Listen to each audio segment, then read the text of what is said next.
Hello, and welcome to this week's episode of Series Premiere Light, an oddly named podcast where we watch the first episode that aired of a series, and then we talk about it, and possibly also the pilot. My name's David. My name's Sam, and oh no, not you too, Joss Whedon. And I'm Joe. What's the sitch? Mint? Lush? The 90s. We're back. Joe, are all of those from this? Yes, they used that in this. One of them's from the unaired pilot, to be fair, though. I'm going to add two. I'm going to add Pos and Negley, which is just... Well... Bug out as well. Bug out is used as well. I have to bug out. It was a different time. So for some context for those at home, as a few exist, this week we watched the season premiere of Buffy the Vampire Slayer, which was titled Welcome to the Hellmouth and aired on March the 10th, 1997. Now that's noteworthy just for one brief point. This is a mid-season replacement. So in the old-fashioned television world, quite a lot of shows got cancelled halfway through their first season, and the show, and that would basically give like the studio the opportunity to give another show like a chance and see how that was rated. I'm sure we've done mid-season replacements before, but I just wanted to note that this week because it's a bit interesting. I do like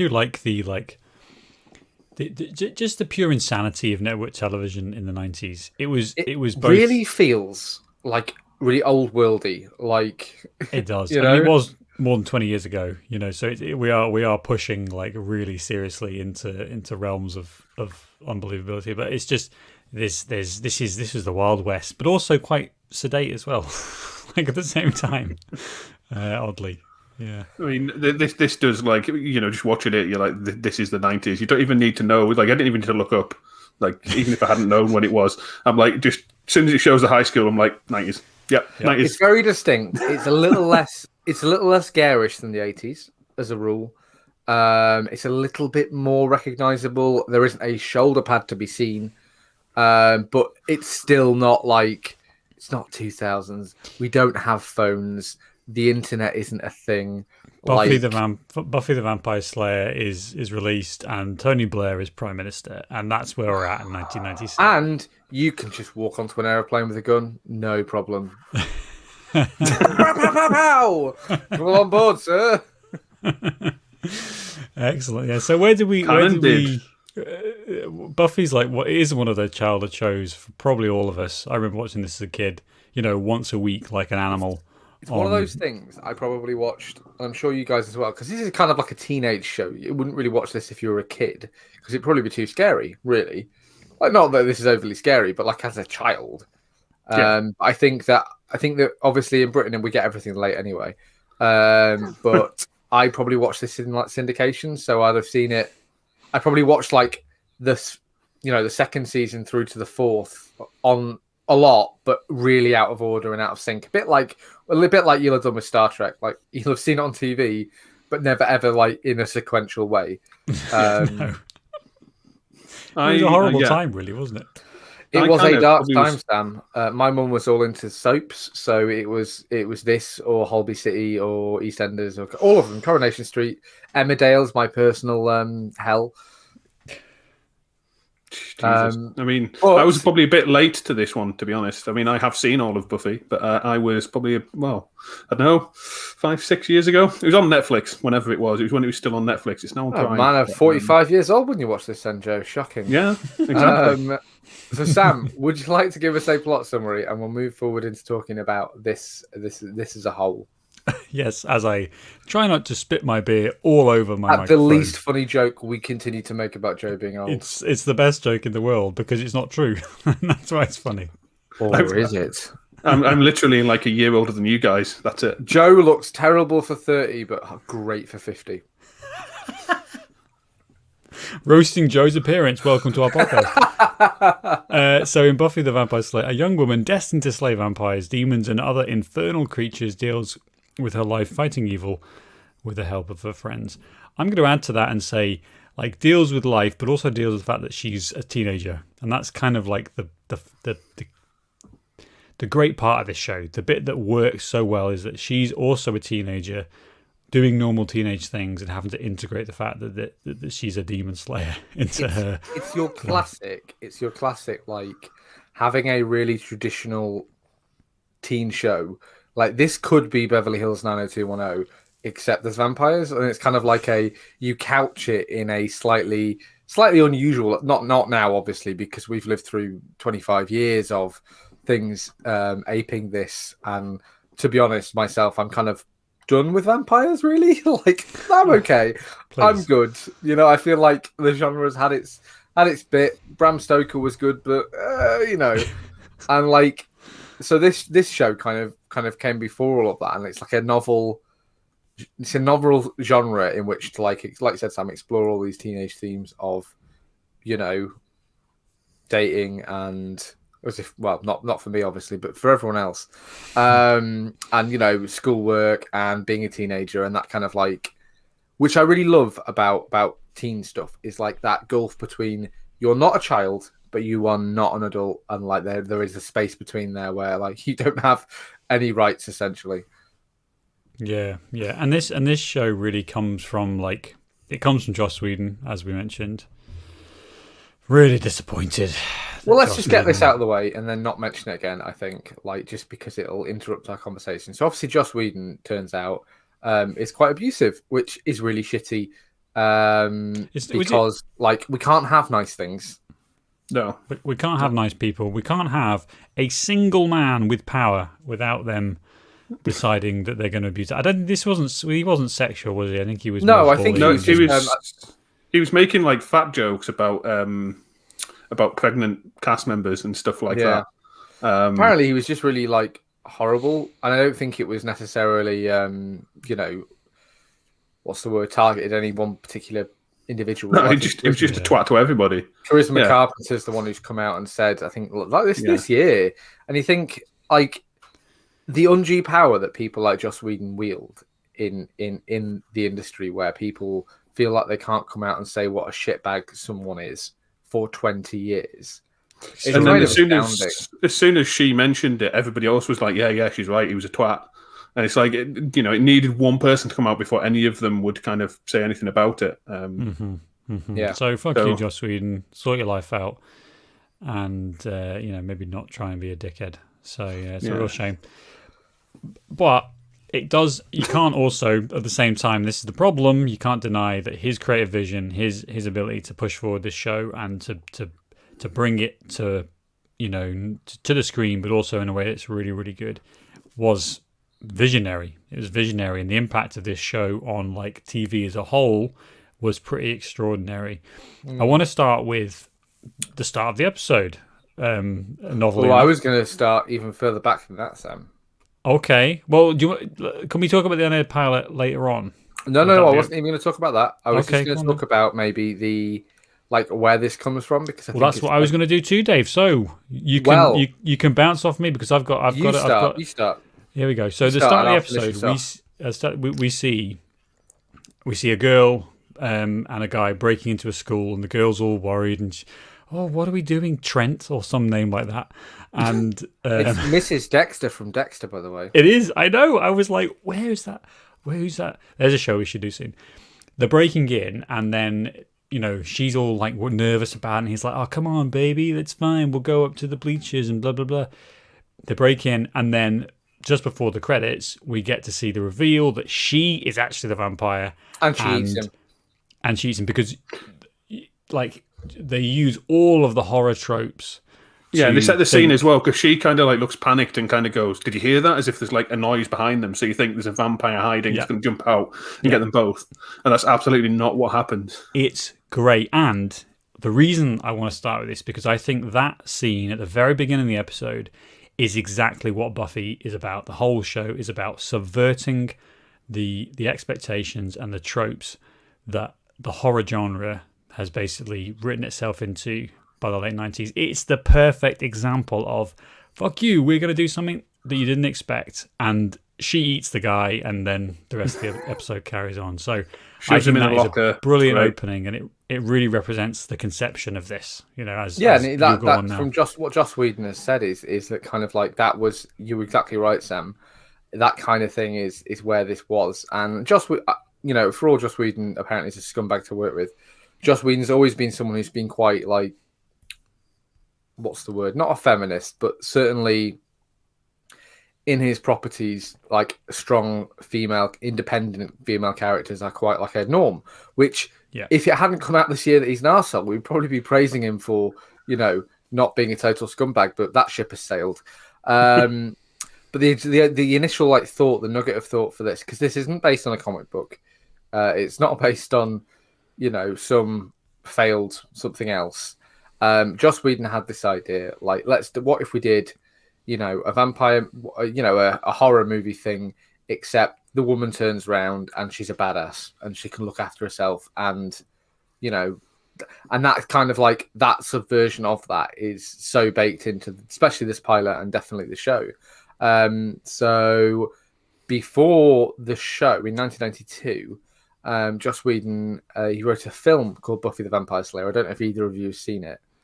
No, I haven't seen it. No, it's not amazing. Like, essentially, it's quite funny to look at, actually, and I think this show really benefits from them having made the film and learnt loads of lessons from it, because, like, the film's quite half baked. Like, Buffy is, she's still a bit of a girly girl, and she's still like, ooh, and there's a lot more like she has to have a boyfriend who's Luke Perry, sideshow Luke Perry, and like there's a lot more to the film that they maybe strip away in favor of making Buffy a bit more like invulnerable and a bit cooler and a bit smarter. That again they didn't have in that movie, despite the fact that, I mean, this isn't the podcast for it, but like the cast in that movie is quite insane. So they go from that, and Joss Whedon produced an unaired pilot, which we will get into, but probably after we talked about the episode. Produced an unaired pilot that was only 25 minutes long, which I think he paid for some of. Like, essentially, like he had to bankroll a lot of it himself, which may be why it looks so shit, Joe. I know you watched it the other day as well. He produced the unaired pilot, and then he used that to sell the series to the network, which we've talked about a lot on the podcast in the past. So, like, you know how pilots work.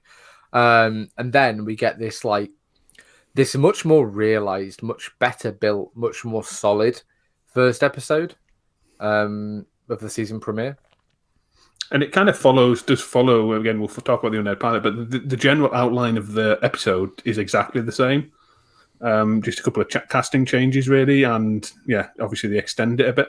It's a typical intro episode, isn't it? You meet the main character, you meet the we don't know that, but we meet the Scooby Gang, which is what they call themselves in the series as well. It's not like a fan thing. You meet like the supporting cast, and you meet the bad guy for the series, and we kind of get you get all the pieces being set up. So actually, like, this episode never ranks highly on my list of favorite episodes of Buffy, because it's as usual with the first episode. There's just so much heavy lifting to do that you very, very rarely get a classic.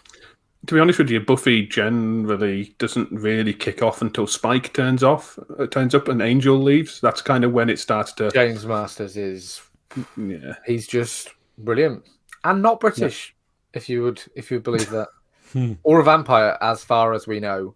When does is he? We're after you. When does he arrive, Joe? Spike? I couldn't actually tell you exactly. Okay, you'll come back to that. So yeah, I think so. In terms of I haven't watched Buffy in years, in absolutely years, and it's one of those shows that I have real strong memories of, but it's not something I've really engaged probably as an adult. Like, I haven't gone back to it. So for me, it was kind of like I have no memory of this episode whatsoever, and it was kind of like coming to the show brand new. Other than Buffy goes around killing vampires, and I can recognise some of the characters. Some of it. I didn't really remember anything, so it's quite nice to come back to this actually and kind of view it as a proper. I've never seen this before, and trying to get in the grooves. And I think it's pretty good on that level. I think it's pretty good as like introducing the character, especially Buffy's character, because you can see how they would have really struggled to write a character like that is at once vulnerable and at the same time, very assured and absolutely kicks ass and knows what she's doing in terms of the fighting and killing vampires and stuff. But we also want to see her struggle with like being a high school girl and the fact that she's left her previous school to go to a new town to kind of get away from that life because she burnt down the gym. Yes, yeah, and she's not had a very good relationship. I'm not sure if that isn't a reference to the movie, because I think that's how the movie ends. Is I think they trap all the vampires in the gym and they burn it down. So I think maybe, but I don't think there's any continuity. I think between the series and the film, but I think it's kind of like a reference to the movie. So Spike turns up at the start of season 2. Effectively, he's in the third episode of season 2. Yeah, which is about right for it. Yeah. For like a network show of this era, you give it a season. I mean, we've talked many times about how Star Trek takes like 4 seasons. Is there a good first season of any Star Trek? The answer is no. No, I even my beloved Voyager is rough and has holes in it in the first season. I think it's a little bit quicker because they've done it many times before. But I mean, look at TNG. Anyway, this isn't a Star Trek podcast. Everyone's already tuned off the minute we said Star Trek. To be honest, Buffy the Vampire Slayer. There is a Star Trek link to this episode. Fucking talking about Star Trek again. There is a Star Trek link to this episode. To be fair. So one of the actors, Brian Thompson, who plays one of the vampires, he is a regular character in Star Trek. He plays multiple different characters. He plays Klingons and various aliens. So by regular characters, Joe means that you can put this guy in a lot of monster makeup and yes, he's fine. He's quite a big kind of tall, kind of noticeable guy. He's also in X-Files as like this random alien that goes around stabbing people in the neck with a pointy stick. So, thanks, Josephipedia. That's great. So my favorite Q episode is actually Anyway, shut up. So let's talk about the rest of this plot now. So we get we have that opening scene with the character's called Darla, Mrs. Dexter, and the actor. Someone will tell me while I talk about this. So we have that scene, and then we have our opening credits, which are fucking insane. Like you get used to it. Like the opening credits of this are like really aggressively in your face. I love opening credits. Like it's a rock song. It's really grungy. It's absolutely properly like, wow, it's the late 90s. And this is cool. Which I always enjoy. You know what? I want to have a moment for the font choice of these credits. The big Buffy with the spike in it, and then all of the it's definitely not Times New Roman, is it? No, it's not, but it's just dripping with 1997. Like, it's aggressive. An entire generation of kids became emos because of this TV show. Yes, because of that font emo choice. Kids is a subdivision genre class of goth, which existed in the 2010s predominantly, and it was really popular. Now, we then have the episode opens proper, and we get literally the bell rings at school, which I always fucking hate. And we kind of meet our main characters. We get Buffy. We meet Buffy's mum briefly. Joy, possibly. Joyce, played by Christine Sutherland, who, I just want to make a note, she is my archetypal boomer mother. Like everything she's in, she plays that same type of character. Maybe there's stuff in the 70s where she was, but this is, I always recognize her and say that I know who that is. I have a lot of respect for Joyce Summers. She's a woman. She's out. She's a professional. She, no husband. She's out there. She's making a living. She's raising this daughter. She's doing it. Mm-hmm. Admittedly, maybe be a bit more like, maybe be a bit more like, where is my daughter at 2 a.m.? And why is she burning down a gym? It's 10 p.m. Do you know where your children are? Yeah, no, I told you last night. She's out there stabbing people in the chest with a wooden stake, which she's got loads of in her room. Not really sure why, but anyway. And then we meet Xander, played by Nicholas Thingamajig. Yeah, Nicholas Brendan. Nicholas Brendan, who I really like in this. I think he's a fun character we do quite a lot with. An interesting bit of trivia here. This is the only time we ever see him riding that skateboard. And boy, can you tell why? Because he cannot fucking ride a skateboard. You see him carrying it, don't you? In other episodes, you see him carrying it a lot. But like this, I think that when they wrote this, they were like, "Oh, he's a skater guy. Like he's a cool you know." And they were like, "Oh, can you ride a skateboard?" He's like, "Yeah, sure." Because when you're an actor and someone asks you if you can do something, you say, "Yes, I can do that." Horse riding, absolutely. Ooh, Latin, yes, got it. Just to derail this podcast, you know, Chris in The Sopranos, Joe. Yes. The actor who plays him couldn't drive. And when he got the job, they asked him if he had a driving license. He was like, "Yeah." And he crashed the car in the very first episode. He's driving this car and he crashed it and wrote it off because he didn't have a driving license. The production went mental. Anyway, that's enough about The Sopranos for the next 5 minutes. So we meet Xander. We meet Willow very shortly after, Alison Hannigan. I knew that one. Then we meet... Everybody knows Alison Hannigan. Cordelia, played by Charisma Carpenter, who is probably my favorite,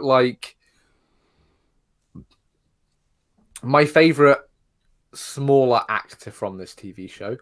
She plays like the arch popular girl type. And we kind of have like that high school thing where we establish the groups. In the unaired pilot, and you'll remember this, Joe, like there's a scene, Sam, where Xander says, "Oh, well, they're the stoners and they're the nerds." And, you know, he says, "Oh, and they're the white guys who wish they were rappers." It's exactly like 10 Things I Hate About You. It's bizarre. And thank God they just got rid of that for this.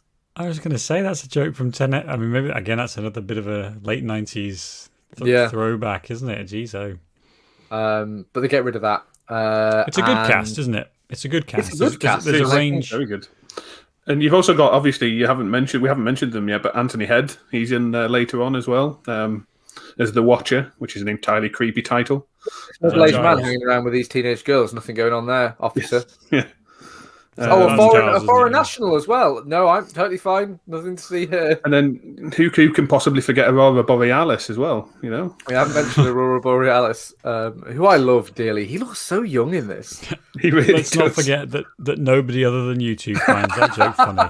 So who is he? David Boreanaz. Aurora Borealis. Do you hear that, listener? Do you hear the joke? David Boreanaz, Aurora Borealis. It's comedy genius from Dave and Joe. I think we're going to split and form our own podcast where we just have our own in jokes and we don't explain them, Sam. Nobody will understand any of it, but it'll be fun. Arguably, Aurora Borealis is, I think, probably like the most successful actor in this TV show. Now, maybe Alison Hannigan's up there, but Borealis has been on more shows. He has been the lead star of TV shows since he left this to star on Angel. He has gone from like long running TV show to long running TV show to this day. He really has. Yeah. I wonder who's he's richer. He's now in SWAT, isn't he? That's the most recent one he's in. Something who called could SWAT. Possibly know, Joe. But interesting thing about the scene that he's in, it was actually the bit where he meets Buffy in an alley. It was actually his audition scene. So, yeah, bit of an odd one. Nailed it. He said it was filmed in some god awful street somewhere. So, obviously, live long in his memory. There's a lot of like really grimy streets in Buffy. Like, there's a lot of it must be really awful. Like, they obviously canning all that smoke, and you're like, where are you? What's happening? It's so the start of this episode is kind of like the high school bit, isn't it? We see the vampire at the start who eats the guy. And then it's pretty much just Buffy like trying to fit into this new school. So we get lots of like, you know, that classic American high school set of tropes about which group of friends are you going to join, and Cordelia tries to get her to ingratiates herself with her as like one of the popular girls who's mean to everyone else, and it's kind of like I like the way that they have in the first bit of this episode. It's really quite focused on these characters getting a chance to kind of talk to us as an audience and to each other, and we don't really get any vampire stuff. It's all very kind of alluded to. We get the stake is the first thing that we really see. By the way, like in this universe where like vampires sure exist, who's like, you've dropped this stake? Like, no, you've dropped this piece of wood that's oddly sharpened. I don't know what that's about. You've dropped your pointy stick. That's what you say. Yeah. You've dropped your pointy stick on the naming of this piece of wood. Yeah.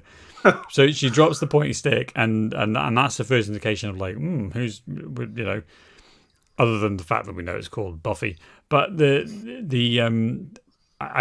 like the restraint, especially for a pilot. I like the restraint of just saying, we're gonna wait. We're gonna make you wait for this. We're gonna make you wait for the kind of like, it's not even tension building, is it? It's just, we're gonna make sure you understand all these characters. It's scene setting, and it just kind of gives you a chance to. It's TV show making clear, like, again, introducing you to your characters, because this is a show about teenagers, and like, ultimately, you've got the vampire thing, and that's always like a bit of a mystery, obviously, in this episode, things about what's going on.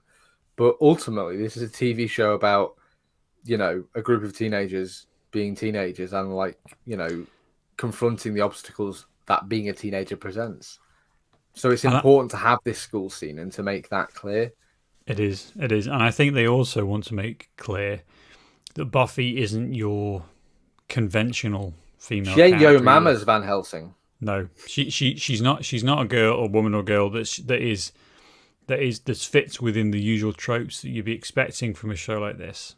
And she's not keen to like fit into that sort of Slayer role. You know, she's trying to live just a normal life, a normal teenage life, and the Slayer thing's almost an inconvenience to her. But she'll do it if she has to, effectively.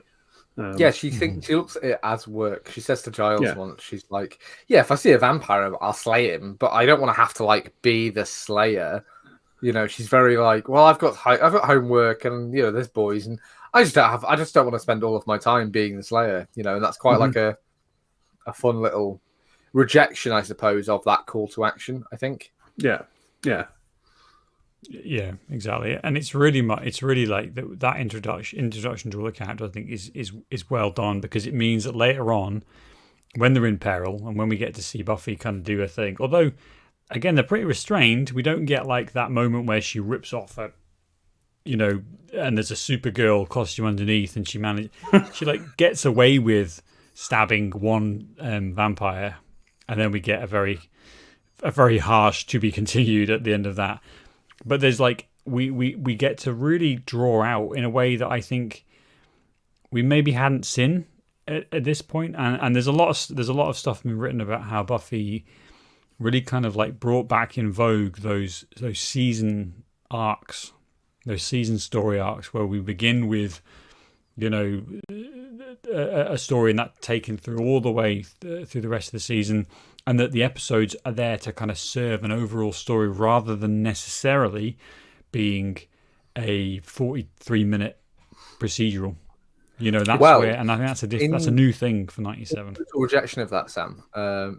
I do think this show does that a lot later on, but this first season is like, there's a lot of Monster of the Week episodes. I think I started watching it again the other day, and I've watched 7 or 8 episodes, and like, with the exception of this first episode and the second episode, are kind of like about is it the Master, that big vampire that can't? Yeah, so he's the one who's like interesting thing about the Master, actually, again as well, was he doesn't actually get named in the show, but he was mentioned in the script.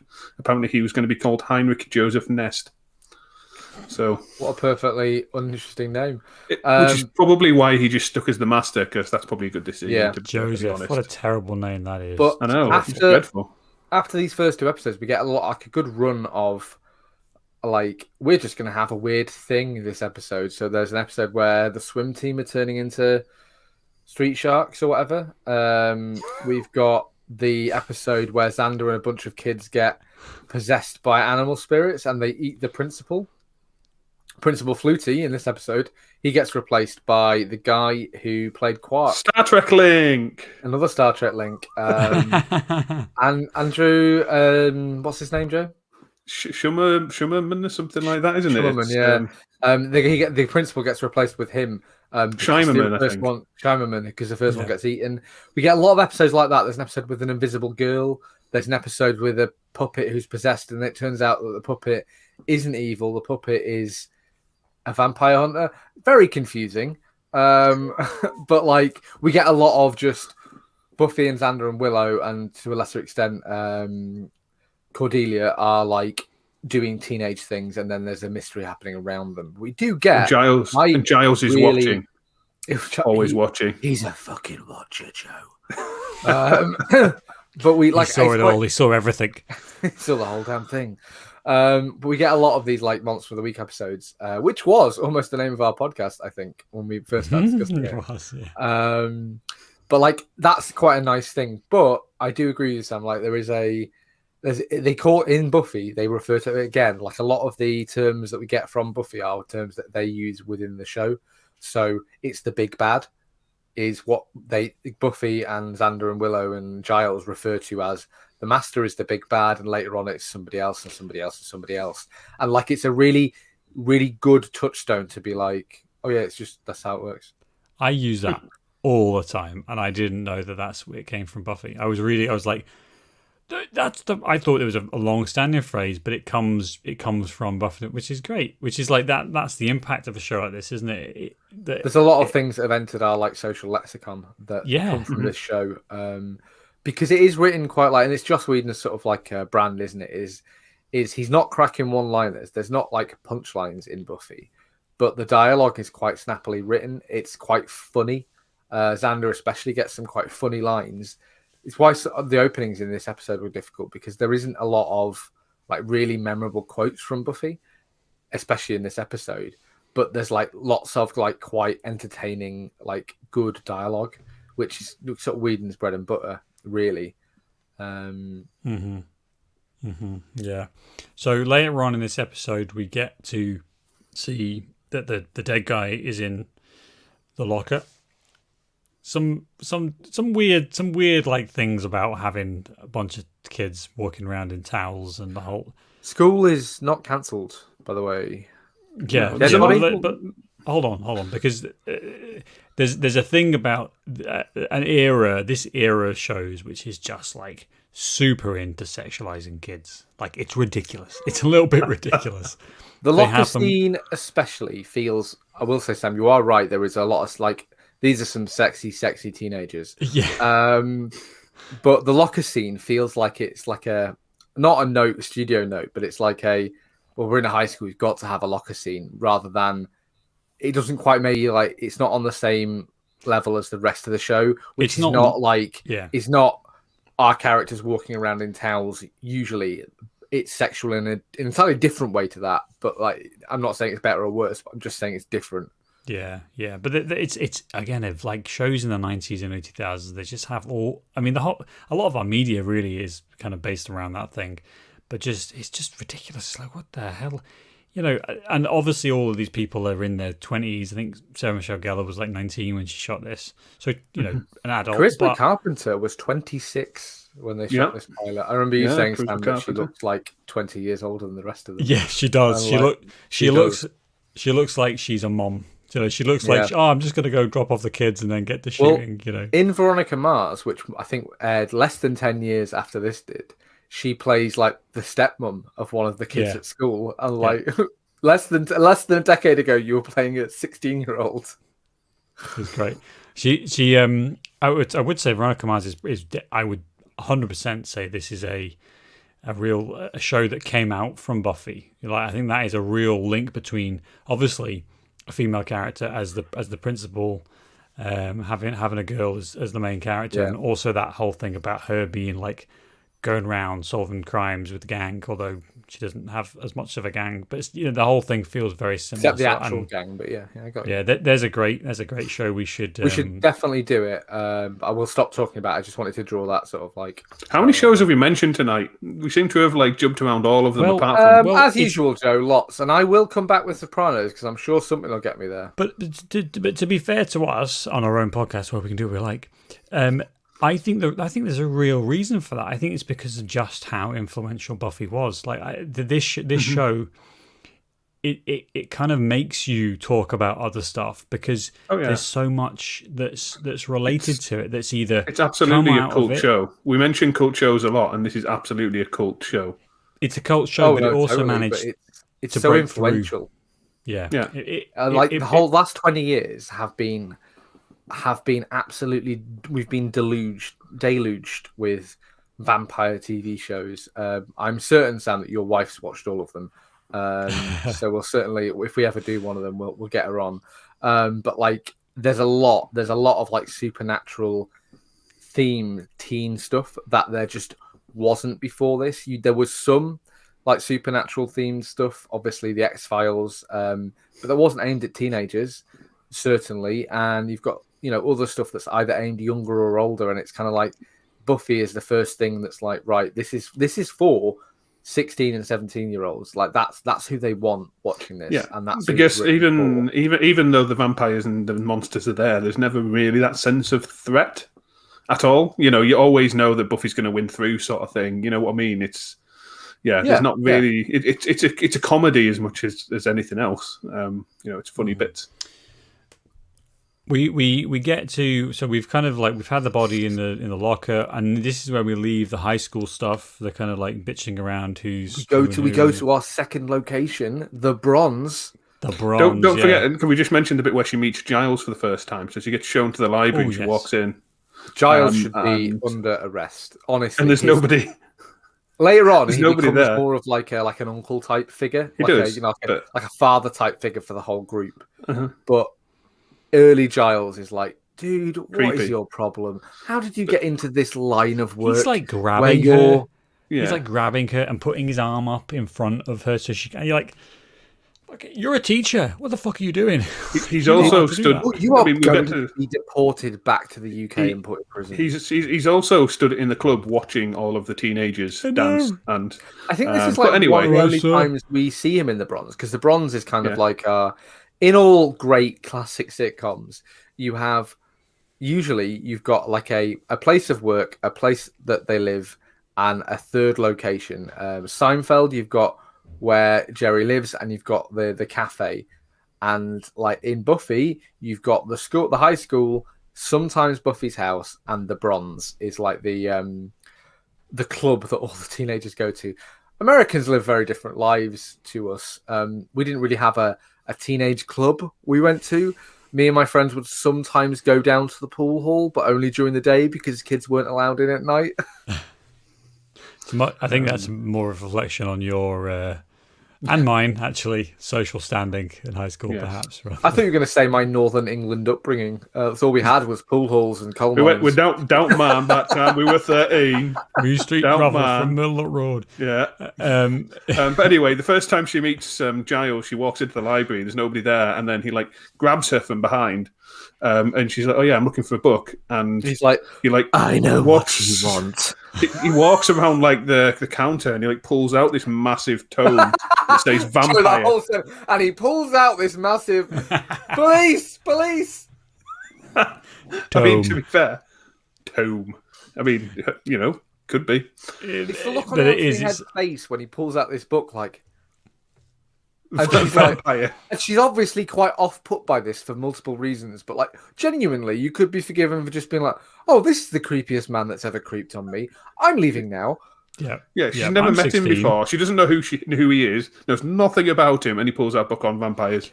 But this is the point then when we get into like the vampire bit of the episode, and we have the stuff at the Bronze, as you say, Dave, where.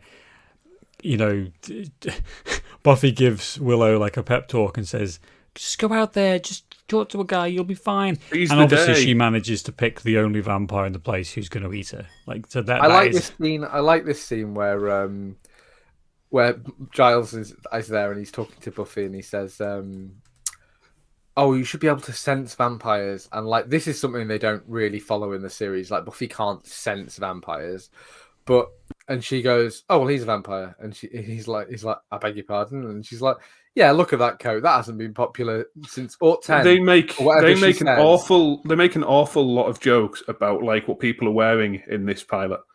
But it's all very timely, Joe. It was 1997. She says to this vampire later on, the one who takes Willow away, that he looks like DeBarge, right? And I googled this earlier, and that's a family band that toured between 79 and 89, and they're wearing very like 70s, 80s kind of like really loud, like poppy clothing, like the blue, like the Tobias and like the funk, the Funke family band. So like it's a funny joke, but like in 2021, who the fuck is that joke for? I assumed that was a person, like, or I was like, I'm not even going to bother it. But this time I was like, what is she referring to there? But even in 97, it must have been an old joke out there. Yeah. But Cordelia makes a bit of a joke about Willow's outfit earlier in the episode as well. She said, like, she's wearing a dress, and she says, "I'm glad to see you've seen the softer side of what is it, Shears or something like that, isn't it?" Shears, yeah. Shears, I think, Joe, this is probably related to the unaired pilot, and I want you to tell us about why you think that is. Well, what I think why this is related to that. I mean, they make an awful lot of jokes about costumes and things in the unaired pilot. They make an awful lot. I meant Willow specifically because that line is ripped straight from the unaired pilot. Well, just tell us about the pilot in general, the unaired pilot. This is the point. So yeah, the unaired pilot, basically the main difference between them is the cast. So a few of the main characters are slightly different. Willow being the big one. So Willow was played by a different actress, but there's also the principal is a completely different actor as well. He makes better, kind of. Although there's some he makes an awful lot of jokes around him, like not remembering Buffy's name. He calls her like Buffy, Betty, Billy, Bobby. I know Buffy's every single name. I'm okay with him thinking it's the name. So they're the main kind of differences, and the reason they changed the casting of Willow apparently, or one of them, was because the actress. Yeah, well, basically, but the actress who played Willow in the pilot, I'm not saying that. Who one of these guys is going to find the name for me because she's been in almost nothing since. She basically they decided that part of the reason that it wouldn't fit was because they didn't want Willow to be an outcast because of being fat, effectively. They wanted to be an outcast because she was a little bit odd, a little bit weird, but not because she was fat. So they decided to change direction and go with Alison Hannigan. There were other reasons, but that was apparently one of the reasons. But the unaired pilot in general is like seems like it's Riff Reagan is the actor who played Willow in the pilot. Sorry, it took me so long to figure that out. Yeah, she's been in almost nothing since. She doesn't even have a Wikipedia page, Joe. No, but that's probably the case of someone who's just like. But this line and Willow in this episode and maybe the next couple of episodes is like she's dressed quite. I want to say dowdy, but like she's dressed in clothes that like her mum dressed her. Yeah. Like her mum dressed her, so she looks like she should be about 9 or 10 years old, and that's kind of played in this. But obviously, with Riff Reagan, who is, not I wouldn't even say fat, really. No, not really. She's not skinny like the whole cast of this TV show. So, like that line in this pilot, in this series premiere, like it doesn't really feel like why is Cordelia making fun of Willow, like.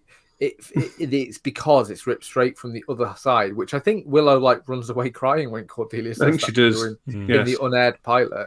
Like it's quite a lot meaner. So I think that there were a lot of reasons why they recast the role, but like, it does feel a lot like, oh, we can't possibly have someone who we can't make sexy. Yeah, which is again, that's very 90s feel, isn't it, in terms of that type of thing. I like the progression of Willow's character as we go along because she starts off being very kind of timid in this and she can't even speak to someone. And then obviously we get to see how she's a witch or something. She becomes dark. She becomes dark as well for a while. So it's Dark Willows. I think the progression is witch. She goes out with Seth Green for a long time. Then she splits up with him and she becomes a lesbian.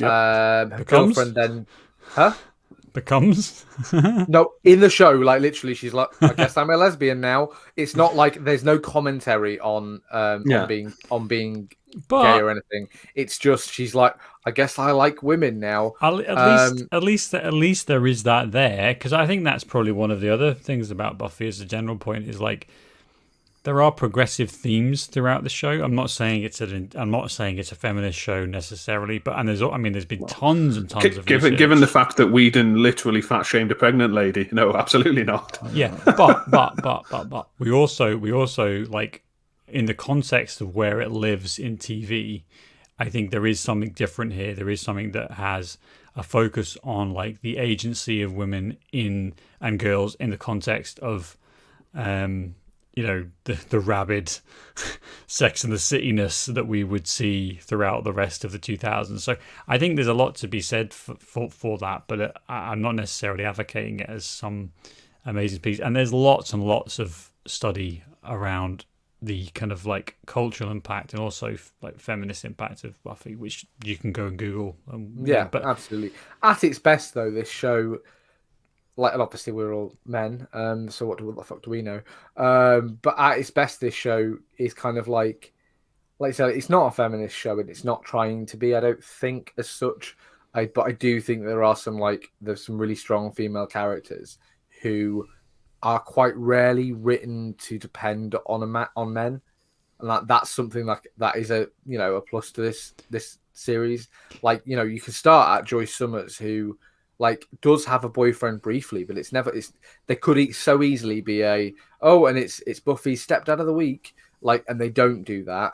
The same with Buffy and Willow and Cordelia's boyfriends. It's never like you could maybe say that their gender is like an absence, in that the show doesn't really like lean on it as a thing of saying, look at these women doing things that women don't do. They more kind of just don't talk about it. It's just irrelevant to the point, which is, there's different like theories around whether that's a good thing or not, or whether you just ignore gender, or do you just say, well, actually, that she can be a woman and do what she wants, and that's like there's lots of different stuff which we'll not get into. But I do think the trouble is that you've got to then, like, and I say the trouble is, like, at the time especially, you've still got to make a TV show that the network wants to put on the air. Exactly, that's saleable. Horrible, that's saleable, and to do that, you make this fun, exciting, sexy show with these people, and like that, when you make it fun, and you're remarkably light. Like, they do touch obviously some dark subject matter because of what with all the murders, but like they do touch on it, but it's never, the show is never like trying to impart a moral message on you. Like, I think in the best possible way, because not every show needs to be that. No, it just tries to have fun with it, effectively. And it really works, to be honest. And could we also just mention, like, so the end of the episode ends up with a to be continued, which for a pilot to have a to be continued is a pretty ballsy move, I think. Very annoying, especially especially in the 2000s when you're like, God damn it, I've got to wait a week, and I probably won't get to watch this because I'll be doing something else. I can't record it because that doesn't honestly exist. My patience has just been ruined by streaming, where like there's a few shows that we've been watching. WandaVision was a good example, and Invincible, where the episodes come out weekly, and you're like, honestly, a 7-day period is long enough for me to forget a show exists. I'll be perfectly honest. Like, part of the reason I stopped watching, so the biggest one for me, Game of Thrones, was because like the gap in between episodes and having to wait for new seasons.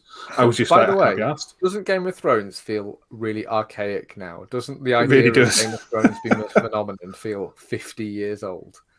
Our media moves so quickly that we are like just so quick. Game of what? It's kind of fun to like think about though. I know you were saying, Joe. Now I'm just going to use my podcast powers to talk about Game of Thrones for a minute now. But like, I distinctly remember watching Spanish subtitled, like totally pirated rips of Game of Thrones in my flat in Carlisle in 2011 when I think the first season aired. We watched them all together. Brown. There's this weird fantasy TV show with Sean Bean, and we were like, "Oh, can we get it anyway?" And you're like, "Oh, it's not airing in the UK." And we're like, "Well, fuck. Oh, I know. We'll steal it." Yeah. But it kind of like to seamlessly bring it back to Buffy. Seamlessly, wait for it as I think about how to make that connection. It's like you're living in a bubble, aren't you, with TV in that time, and not until now that we can just stream all of it. Like, but that whole TV continuing thing was just like, oh, calm. I was wondering where they were going. We got a long time. We've got 4 minutes left, and you've got to resolve this entire arc. This would have been a next episode next week sort of thing. Imagine like all those Star Trek finales where it's like, oh, Jean-Luc Picard is a Borg.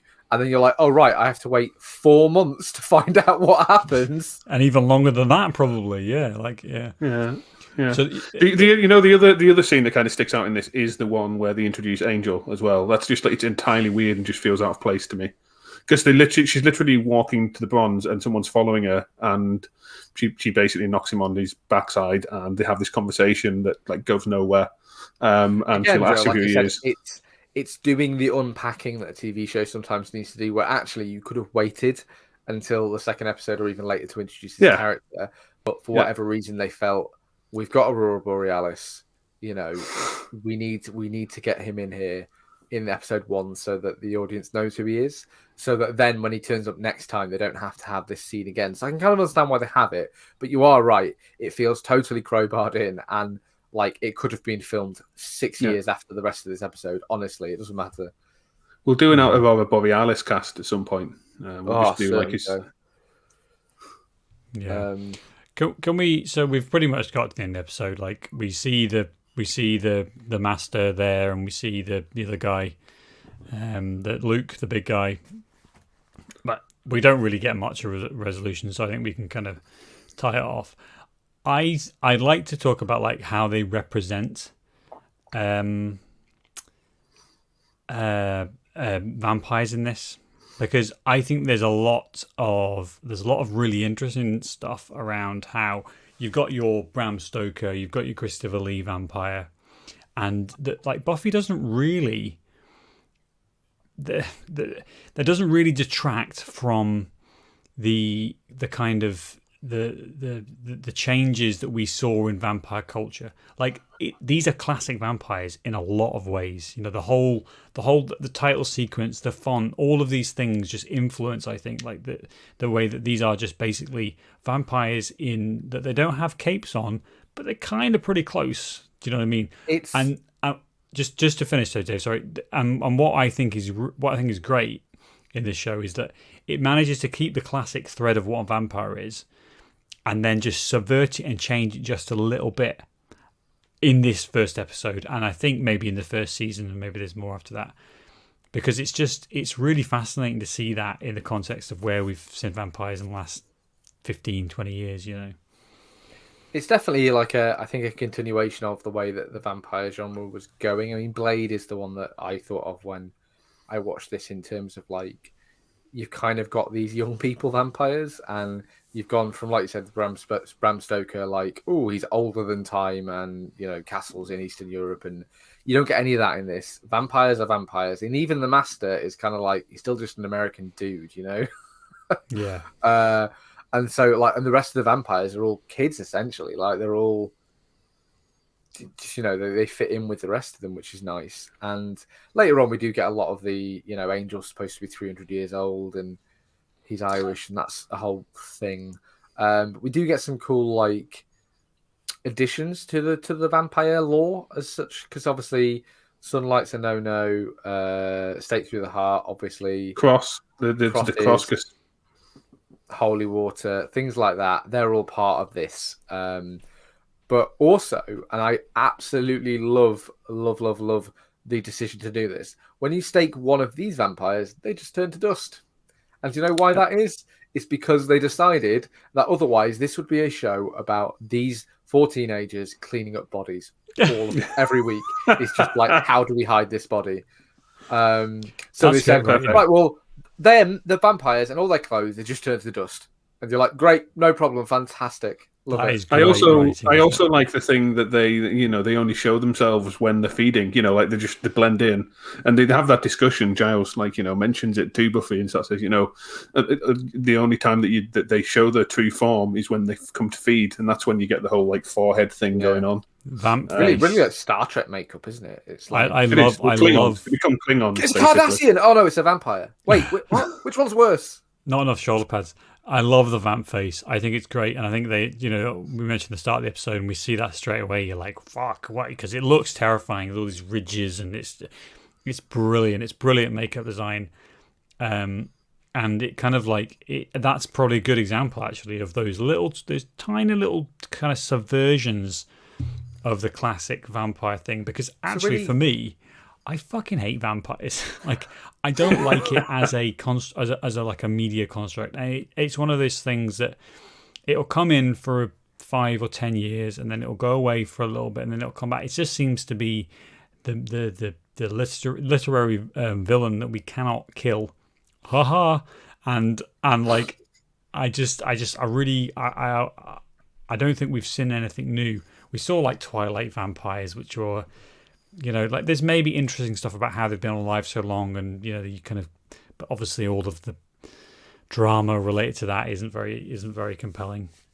I don't think we've seen anything. Let's not talk about Twilight, but honestly, the idea of a several hundred-year-old vampire being interested in having a conversation with a teenager, not for reasons of having sex with them or drinking their blood, really is just like, I can't have a conversation with a teenager, to be honest. Terrible. No, yeah. Don't do that. Don't do that. But you are right, Sam. Like, it's an interesting way they handle it, and it's what I like with Buffy is that usually that it's not so intensely about just vampires that it gets boring. Like I said, there's a lot in this first season that it's like the episode with the invisible girl is a great, real X-Files like episode, Joe, where there's this girl who nobody notices, so she turns invisible. ? And the end of the episode is the FBI come and take her away, Joe, to like a spy training school. And it's like, where are Mulder and Scully? They should be here. But like, she's getting dissected. No, they train her to go and murder foreign leaders. Yeah, after she gets dissected. Yeah. But there's this cool, like, again, like they play with the format enough, and they establish, right, if you can accept vampires, pretty much, well, that's quite like a high fantasy bar, like there's a lot between normal high school drama and vampires, There's not a lot eating your school principles somewhere in there. Yeah, like these kids just, you don't see it, thank God, but like they just eat Principal Flutie. But like they have fun enough with it, and the vampires are usually, like I said, the tension is good, but the threat isn't. Do you know what I mean? None of the characters we know and love are getting murdered, and that makes it like quite light while still being somewhat serious and still being able to explore like the difficulties of being a teenager and having a part-time job at night where you stalk graveyards, just like normal teenagers. And they touch on a lot of cool stuff. It's like procedural TV, isn't it? It still remains in that thing of like the gang are up to this. What the gang are up to this week, and we kind of go from there. I'm just going to ask: Did we like this pilot? Did we think it was an effective pilot? I was waiting for Joe to silence, dead air. Good question. I'm trying to think. Personally, I enjoyed it, but largely from a kind of my own kind of looking back at it, really liking this show when I've previously watched it kind of thing, and I haven't watched it in a while. So going back and watching it again, I was like, I remember liking this. I could totally watch another like 30 episodes without even blinking. But as a pilot, to be honest with you, it doesn't really stand out. I don't think it's a bad pilot. There's some weird choices in terms of kind of ending on a to be continued, as we've mentioned, and there's some scenes that don't fit, like the one with Angel. But it doesn't do anything particularly special. The setting isn't that different. It's just in a high school. It's probably middle of the road in terms of pilots, I'd say. Yep. I really love Buffy as a show. I liked the pilot. I liked this episode, and I think I said off the top, it's good, and I think it does a really good job of setting up the series. But the characters, apart from Buffy, I think the supporting cast isn't quite there. I don't think they've quite figured out what Giles is doing. I think Xander, they drop the Xander being in love with Buffy thing somewhat quickly, and the show's better for it. They figure out what Willow's going to do. They bring Cordelia in. Like everything's there in this pilot, but it's not quite cooked. You know, in a cake metaphor. Yeah. Like it's not quite cooked. And Buffy becomes Pete. I think as a first episode, I think this is totally engaging, and it tells you everything you need to know in a way that isn't super expositional and is fun to watch. I think as a piece of filmmaking, it's pretty well done. There's a lot of stunts. Buffy was always very stunt heavy, so that makes it a little bit more difficult to film than your typical like teen drama taking place in high school. And I always appreciate that and the workmanship that goes into it. My thing would be like Buffy really kind of like hits its stride once they get rid of Angel. Not that I love Aurora Borealis, but he kind of doesn't really fit in Buffy. So once he leaves and Spike comes in and joins the whole gang, that's when it really kind of like hits its stride. You should all absolutely, anyone who's listening to this or watching this or whatever, however you get this, you should absolutely watch Angel, because I avoided it watching it for years because I didn't like the Angel character in Buffy. However, the actual show Angel is really, really good when he's not hanging around a high school all the time. It's actually really fun. And you're like, oh, this is cool. You're living in a hotel and doing detective stuff with adults. I'm like, oh, this is wonderful. I no longer feel I need to call the police every time you appear on the screen. I've got to talk to these goddamn teenagers again. They're all so fucking vapid and I don't give a shit. God damn it. That would drive a man to madness at any point. Well, there we go. That was fun. Like, I enjoyed this pilot. I think it's, it doesn't drag me in necessarily to rewatch Buffy, but maybe at some point once I've got through the rest of television, I'm also not watching. So that's maybe my problem. The first season, skip episode 2. But the first season is like a real fun ride of like what we're getting up to week, and we haven't really mentioned, but there are some absolutely standout episodes of this show, and obviously we've talked about the influence of Buffy on other TV, but there are some phenomenally well crafted episodes of Buffy. The one that specifically that comes to mind is there's an episode where they're all struck dumb, no one can speak. There's about 2 lines of dialogue in the entire episode, and it's amazing. It's so well done, and they do that every now and then where like when a show's successful and popular, they have the freedom to do like a really off-the-wall episode that like, what do you mean none of the characters speak? What the fuck are we paying these actors for? Like, no, they've got the cachet to do that, and they do it, and it's really, really fun. And that's the Josh Whedonness of it, isn't it? His ability to be his creative ability to kind of like bring new ideas and to apply them in a really, really effective way. All while screaming at his staff and belittling them and, really kind of making their lives miserable. Joss Whedon, thank you for ruining this for me. Sincerely, a non-fan. Yeah, there we go. Right, I think we're done with this. Stop making Marvel films. I think he's left that ship.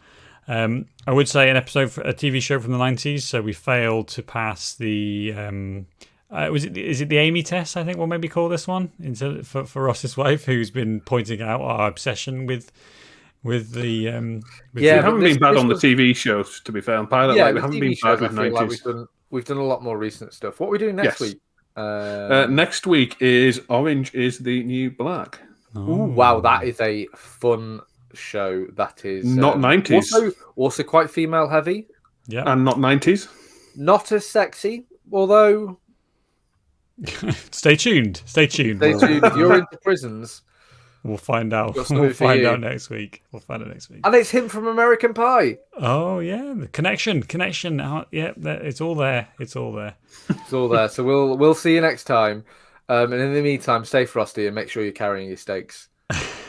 See you next week. Boom. Boom, boom, boom. Welcome to the after show shit show. I can absolutely boom, boom.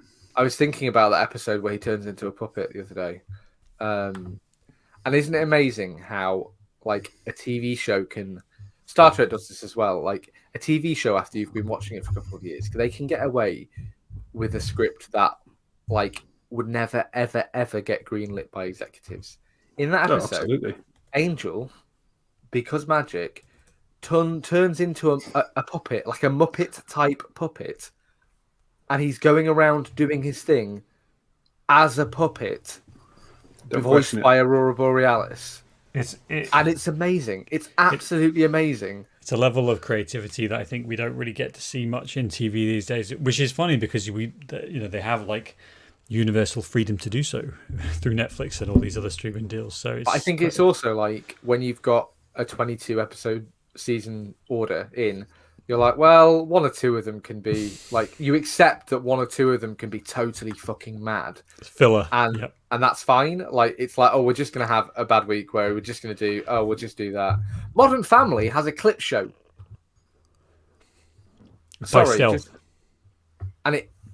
In season 11, no, it's a proper clip show, and I'm like, get this the fuck out of here. A clip show.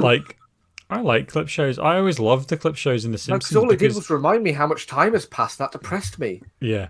Look how thick Phil's hair is. Let's talk about clip shows because I actually love them. I think they're great. I've never understood the objection because, especially with animated shows, because you're getting 25, 24 episodes a season, right? So it's plenty. It's a heck of a lot, and I never got to see all of the episodes, or if I did, I would only see them once a year, perhaps. So you get the ability to go back and watch funny scenes from. I would say, Sam, I see what you mean, but I think that in a streaming age where I watch things sequentially, a clip show is usually just showing me scenes from things I watched 3 days ago. So that's where maybe my not that extreme, lies. Surely. Weeks ago, you're not going to be watching like all of American Modern Family in that time of year. So I think you aren't going to be watching all of American Family in that time. Fair enough. American Family, Modern Family, American Family. That's a whole Modern different show, Dave. Modern Guy, yeah. No, like, but hey, pitch that right now, Modern Guy, pitch it. Copyright. Oh, I don't know, Sam. Like, I guess in syndication, I see what you mean. But like, usually, if there's a clip show, I just skip it because I'd rather watch an episode with a story and not like a really esoteric. We're going to cut away and show this. It's the X-Files Alien episodes. It's the X-Files Alien episodes. I have a more complex relationship with the X-Files, Joe, than I think any other television program. I cannot make my own mind whether I like it or not. I really, really can't. You know, I'm 6 seasons in, and I don't know. I'm confused. Dude, you are 2 full seasons ahead of me on the X-Files. There's been an episode where it turns out like that every really good baseball player ever is actually an alien because aliens really like playing baseball, apparently, because they don't have any they can't smile. So like for some reason they really connect with baseball. So like Babe Ruth and everything, it's like, oh yeah, he was an alien. Joe, the words you're saying are all English words, but none of them make sense. So there's like this weird episode where like Mulder's basically talking to this cop, and he's like, yeah, all good baseball players they're all aliens. Because aliens are great at baseball, apparently. That? I'm so confused, Joe. I don't understand. Because surely, I mean, I know, like I pull the child card and say I've got no time for anything, but surely you don't have that much time to be watching a show that you're not really sure you're enjoying. What the fuck? Yeah, I mean, I enjoy most of the like Monster of the Week episodes. It's the like 8 episodes a season that you get. Do aliens exist? Do they not exist? Maybe they exist. That's like a third of the season, Joe. That's a third of the season. Many, Sam. It's too many, but some of the occasional episodes that aren't about aliens are really fun and interesting. Like, that's a cool, like small town America doing it. They do a Groundhog Day episode, which is great. That was a really good episode. Like Mulder keeps going into a bank and getting shot. It's quite funny. Yeah. Sam's out. Not winning the back. No, we've done X-Files previous episode, and that was a show that I was just like, I'm too far past this. It's too far gone. I don't have anything else to give, so no thanks. Entirely reasonably, probably quite sensibly. Yeah, there's always more stuff out there. I've been watching Flight Attendant, and I still don't really know what I think of it. I might have to. I've watched 4 episodes, perhaps, of it, and there's 8. And it's interesting. I'm interested. I think we should do a what we're watching show. I think we should do that after. We could do that after a Wednesday and release it as like a bonus episode. Because you could have something where we basically just say, "Here's what we're watching right now," and get into because here's we're what watching. We choose to watch, and not we are subjected to watch by each other. By Death the in fucking, Paradise. By the Death podcast. in Paradise. Fun show. Fun show. It is quite a fun show. I mean, logically, we will cover all the what are we watching eventually because ultimately we're not very creative or thoughtful. The point would be that we can kind of like sell it to each other in very, very light casual. We could kind of sell it to each other and say, "You're watching Flight Attendant." Watch it now. We're watching Suits, and there's like a fun discussion to be had about how Suits progresses, as opposed to that first episode feel which we did in the pilot episode. It turns into like corporate backbiting. It honestly could take place. You guys didn't respond to my text about the how did World War II end? And he says because Spock didn't let Kirk save. Yeah, I'm sure I've said before because I think I watched the first season and a half of it after we did the pilot. I'm fairly sure I said before that they made quite a lot of quite deep cuts. And you're like, every episode there are at least, and you're like, 2. You fucking nerds of writers. I do not believe a lawyer has the time to sit and watch Star Trek. But to be referencing the City on the Edge of Tomorrow episode in such a specific way as well, I was just like. I paused it. I was like, I need to pause it. We need to pause it. I need to find my phone because I need to text Dave and Joe now. It's like and then you didn't respond. It's like one of only 2 good episodes of original series, and I say good lightly. Fun episodes of original series Star Trek. You sent about 8 words of messages yesterday in the entire days. Fuck you. Me?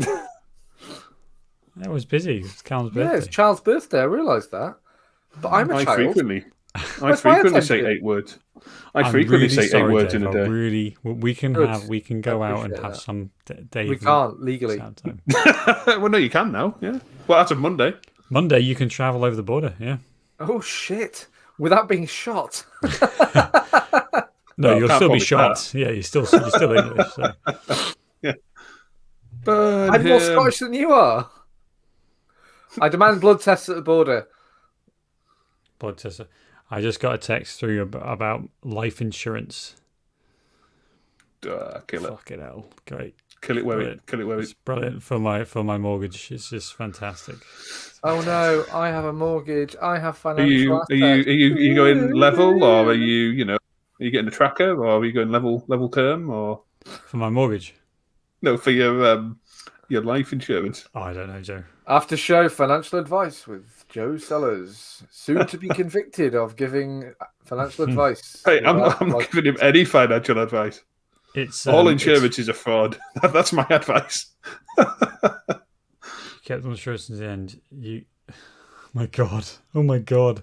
It's £47 a month, and if I carried on doing that, and it says until the end. So you're level term then, yeah. I could pay £23,000 just in insurance. I'd never use it. Yeah. Yes. Life insurance is such a scam. You're dead. Who cares? They'll figure it out. They won't. Well, yeah, I guess it's for the family. Yeah, it's not for Sam. Family.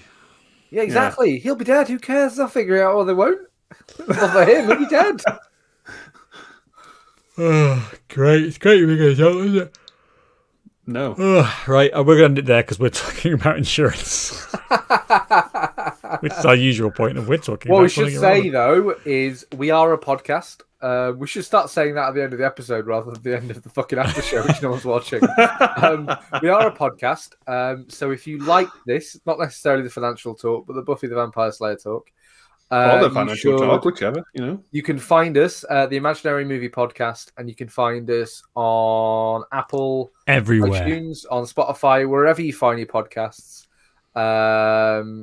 And if you've got any comments, leave us a comment. You can always get Sam at gmail.com, or you can get me at my PO box, the details of which will be in the show notes. Or you can subscribe to Joe's Patreon. Joe, what's under my trousers, Sellers. That's it, really. That's all I had to say. All right, well, we'll end it there. See you in a bit.